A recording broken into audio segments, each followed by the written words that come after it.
My name is Hongcai from Huawei, and I'm one of the maintainers of Karmada project. So anyone who heard of Karmada project, please raise your hands. Okay, thank you. Okay, Karmada, short for Kubernetes Armada, it's designed for managing your applications across multiple Kubernetes clusters. And the architecture of Karmada is highly similar to Kubernetes. It has an API server for managing the request, and the scheduler for selecting clusters based on quite a lot of policies, and the control manager for propagating your applications to the member clusters. Karmada can manage all kinds of Kubernetes cluster. So no matter the cluster is from cloud provider and from your data centers, they can join register to Karmada.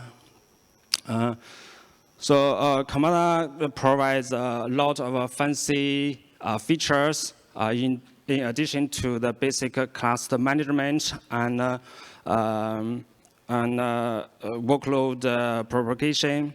The other features are used a lot, including multi-cluster service discovery and multi-cluster resource view, and so on.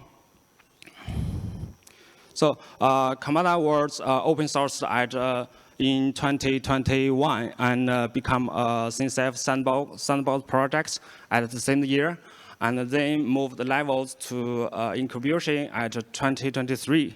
And Karmada joined the efforts of more than 700 contributors.